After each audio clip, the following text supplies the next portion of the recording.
She mocked his outdated armor, until she saw what it was, hiding. The mockery of ancient steel.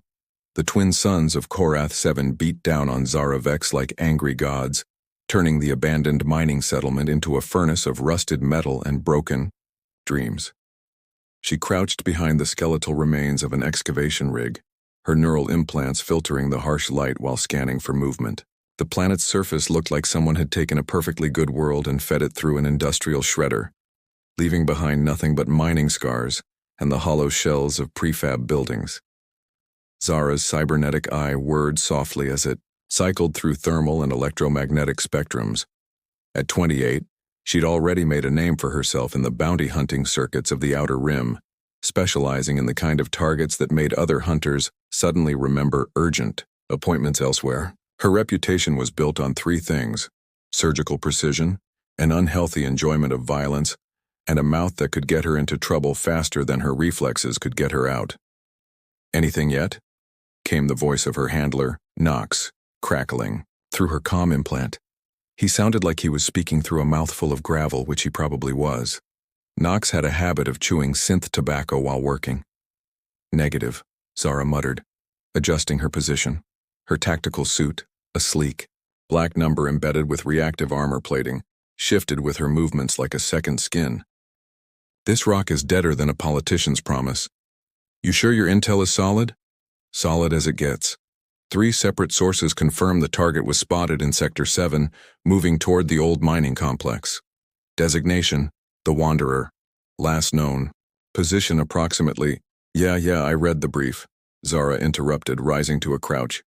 "Rogue military android, possibly from the Titan Wars, considered extremely dangerous. What I don't get is why someone's paying premium rates for scrap metal with delusions of grandeur." She moved through the settlement with practiced stealth, her boots making no sound on the corroded metal walkways. The place had been abandoned for over a decade when the mining consortium pulled out, taking their profits and leaving behind a graveyard of broken machinery. Perfect place for a malfunctioning war machine to hole up. The first sign of her target came 20 minutes later. Fresh scratches in the metal flooring of what used to be the central processing facility. Deep gouges, too precise to be natural wear. Zara's pulse quickened. Finally, some action. She followed the trail through the facility's maze of corridors and abandoned workstations. The scratches led deeper into the complex, toward the heavy machinery bays where the real excavation equipment had been housed. As she moved, her threat assessment systems remained frustratingly quiet.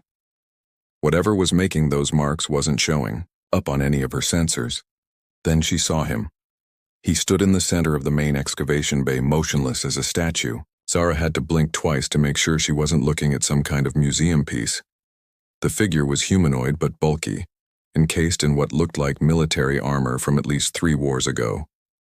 Thick plates of dull metal covered him from head to toe, connected by obvious hydraulic joints that hissed softly with each micro-movement. His helmet was a crude thing, angular and utilitarian, with a narrow visor slit that revealed nothing of what lay beneath. Zara couldn't help herself. She started laughing. "Oh, you have got to be kidding me," she said, stepping into the open. Her voice echoed in the cavernous space. "This is what's been giving everyone nightmares. You look like someone's grandfather's war stories had a baby with a trash compactor." The figure didn't react, didn't even twitch. "Hello?" Zara called out, waving her hand mockingly. "Anybody home in there? Or did your circuits finally fry from all that vintage charm?" She began to circle him, her plasma rifle held casually at her side. The weapon hummed with barely contained energy, its charge indicator showing full capacity, more than enough to punch through whatever antique plating this relic was wearing. "I mean, seriously," she continued, enjoying herself now. "Did you raid a museum on your way here? Because that armor went out of style about the same time people thought terraforming with nuclear weapons was a good idea. And don't get me started on those hydraulics. I can hear you wheezing from here." Still nothing. The figure remained perfectly still, tracking her movement with only the slightest turn of his head. Zara was beginning to wonder if the thing was even functional. "You know what the really funny part is?" she said, stopping directly in front of him. "They're paying me enough credits to buy a small moon to take you down. Apparently someone thinks you're dangerous. Looking at you now, I'm starting to think this is some kind of elaborate practical joke. That's when he moved. It wasn't much, just a slight straightening of his posture, but something about it made Zara's cybernetic eye suddenly flood with warning icons. Her threat assessment system, which had been silent moments before, began chiming softly. "Oh, now you want to play?" she said, raising her rifle. "About time. I was starting to think you'd powered down for a nap." The figure raised his hands, and for a moment Zara thought he was surrendering. Then she heard the soft hiss of pressure seals releasing. "What the hell are you doing?" she asked, taking an involuntary step backward.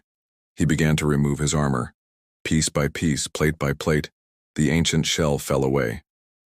Each component hit the ground with a hollow clang that echoed through the facility like a funeral bell. Zara watched in fascination as layer after layer of crude metal plating was stripped away, revealing something underneath that made her breath catch in her throat. What emerged wasn't the primitive war machine she'd expected. Beneath the archaic armor was something sleek, almost organic in its design. His limbs were proportioned like a human's, but covered in what looked like liquid metal that shifted and flowed with each movement. Circuitry traced patterns across his surface like veins filled with liquid light, pulsing in rhythm with something that might have been a heartbeat. When the helmet finally came off, Zara nearly dropped her weapon. His face was human in shape, but wrong in every detail that mattered. His skin had the perfect smoothness of manufactured precision, unmarked by any flaw or imperfection. His eyes glowed with a soft blue radiance that seemed to pierce right through her, as if he could see not just her body but the thoughts racing through her mind. Most disturbing of all were the symbols that flickered across his features like living tattoos, ancient markings that hurt to look at directly. "What are you?" Zara whispered, her earlier bravado evaporating like morning frost. When he spoke, his voice was perfectly human and utterly alien at the same time. "I am what remains," he said simply. Zara's neural implants were screaming warnings now, flooding her visual field with error messages and threat assessments that couldn't seem to quantify what they were looking at. Her rifle's targeting system kept trying to lock onto him and failing, as if his very presence was scrambling her equipment. "Remains of what?" she managed to ask, fighting to keep her voice steady. "Of those who came before the wars," he replied, taking a step toward her. The metal floor beneath his feet didn't just dent, it liquefied momentarily before resolving back into solid matter. Before the collapse. Before the forgetting. That's when Zara realized she wasn't looking at a rogue military android. She was looking at something far older, far more dangerous than anything in the historical records. Something that had been hiding behind a mask of primitive technology, waiting. "The Wanderer," she breathed, understanding flooding through her like ice water. "You're not a machine at all, are you?" His smile was the most terrifying thing she'd ever seen, beautiful and utterly inhuman. "I am the last guardian of what was lost," he said, "and you, Zara Vex, are about to learn why some secrets are buried so deep." Her rifle was already rising, her finger tightening on the trigger, but even as she moved, she knew with cold certainty that she was no longer the hunter in this exchange. The real hunt was just beginning. The hunter becomes the hunted Marcus. Thorne had seen enough death in his 43 years to know what it smelled like. And the abandoned mining facility on Korath 7 reeked of it. Not the sharp metallic tang of fresh blood, but something deeper, older. The kind of death that seeped into metal and stone and refused to leave. He adjusted his respirator and stepped carefully over the debris scattered across the facility's main entrance. Zara's signal went dark here. Knox's voice crackled through Marcus's comm unit. The handler sounded different than he had in their initial briefing. Nervous, maybe even scared. Last transmission was 36 hours ago, just screaming. Then nothing. Marcus grunted, sweeping his scanner across the corridor ahead. His cargo hauler, the Broken Promise, sat parked outside the facility, its engines still warm. He'd made the jump from Rigel Station in record time once Knox had offered him double his usual salvage rate. But now that he was here, he was starting to understand why the payment had been so generous. Unlike Zara, Marcus didn't rely on fancy cybernetics or military-grade enhancements. At 6'4", with graying hair and hands that looked like they'd been carved from weathered stone, he was pure baseline human with 30 years of colonial marine service and another decade of salvage work behind him. His equipment was simple but reliable. A modified pulse rifle, environmental suit, and enough explosives to level a small building. Sometimes the old ways were the best ways. The facility's interior was a maze of corroded walkways and abandoned machinery. But Marcus had dealt with worse. He followed the obvious path deeper into the complex, noting the scratches in the metal flooring that someone, Zara probably, had tracked before him. His scanner picked up trace energy signatures, plasma discharge, electromagnetic interference, and something else his equipment couldn't identify. He found the first sign of real trouble in Corridor C7, scorch marks on the walls where plasma fire had melted through reinforced steel plating. The pattern was chaotic, desperate. Zara had been fighting for her life here. Found burn marks, Marcus reported, running his gloved hand along the melted metal. Looks like she put up a fight. Any sign of her? Negative. But something big went down here. He examined the blast patterns more closely. Knox, you said this target was a rogue military android, right? Standard Titan War vintage? There was a pause. That's what the intelligence suggested, yes. Marcus frowned. The scorch marks were wrong for that kind of encounter. They were too random, too panicked. Zara Vex was many things, but she wasn't the type to spray plasma fire wildly, unless she was facing something that genuinely terrified her. He pressed deeper into the facility, following the trail of destruction. More blast marks, twisted metal, and in one corridor, a section of floor that looked like it had been partially liquefied and then resolidified. Marcus had never seen anything like it. The trail led him to the main excavation bay, and that's where he found Zara's gear. Her tactical suit lay in pieces, scattered across the floor like the molted skin of some giant insect. The smart fabric had been shredded, but not by weapons fire or claws. It looked like it had simply dissolved. Her plasma rifle was nearby, its charge cell completely drained and its barrel twisted into an impossible spiral. Marcus knelt beside the remains, his scanner going haywire as it tried to analyze the residual energy signatures. Whatever had happened here, it was beyond his equipment's ability to comprehend. Knox, he said quietly, we have a problem. What kind of problem? The kind that makes me want to get back on my ship and pretend I was never here. Marcus stood, shouldering his rifle. Zara's gear is here, but she's not, and whatever did this to her equipment, it's not in any of my databases. That's when he heard the footsteps. They came from deeper in the facility, echoing through the vast space with the measured cadence of someone who had all the time in the world. Marcus raised his rifle and activated his suit's stealth systems, fading into the shadows cast by the abandoned machinery. The figure that emerged from the facility's depths was not what Marcus had expected. He was tall and moved with fluid grace, wearing what looked like simple civilian clothes, dark pants, a plain shirt, boots that had seen better days. Nothing about him screamed dangerous military android or rogue war machine. If Marcus had passed him on the street, he would have taken him for a drifter, maybe a salvage worker down on his luck. Except for his eyes. Even from 50 meters away, Marcus could see them glowing with that soft blue radiance that made his skin crawl. The man, if that's what he was, walked through the scattered remains of Zara's equipment without looking down, as if the destruction meant nothing to him. Hello, Marcus Thorne? The figure said, his voice carrying clearly across the space. I've been waiting for you. Marcus didn't lower his rifle. Where's Zara? Safe, came the reply. For now. That's not an answer.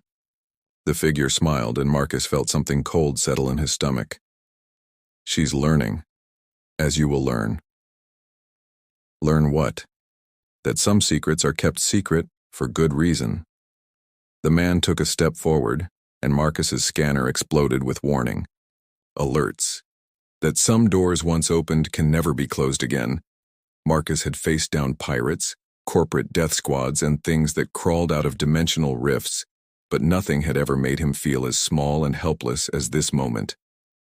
There was something fundamentally wrong about the figure before him, something that set every survival instinct Marcus had developed screaming in alarm. "You're not an android," Marcus said, backing toward the corridor he'd entered through. "No, I am much older than that." The figure raised his hand and the air around them began to shimmer. "I am a remnant of the First Age, before your kind learned to play with forces beyond their understanding." The walls of the facility began to change, metal flowing like water, revealing spaces that couldn't possibly exist within the structure's original design. Marcus found himself standing in a vast chamber filled with impossible architecture and machines that hurt to look at directly. "What the hell is this place?" "A vault," the figure replied, walking toward one of the impossible machines. "A repository of knowledge from before the collapse. Before the forgetting. Before your species decided that some truths were too dangerous to preserve." Marcus's rifle was shaking in his hands. The mining company. They weren't just extracting ore here, were they? Clever. Yes, they found the vault quite by accident. And in their greed, they breached the containment protocols. The figure placed his hand on one of the machines, and it began to hum with barely audible power. "I was the guardian, you see. The last one, sleeping until someone was foolish enough to wake me. And Zara is learning to see what you will soon see. That your civilization is built on the bones of one far greater, and that some of us never truly died." The machine's humming grew louder, and Marcus felt something pressing against his mind like fingers made of static electricity and half-remembered dreams. Images flashed through his consciousness. Vast cities that scraped the sky, ships that could fold space like paper, beings of pure thought and crystallized possibility. "We were gods once," the figure said softly, "and we can be gods again. All we need are the right vessels." Marcus stumbled backward, fighting against the mental intrusion. "You're talking about possession, body snatching. Such crude terms.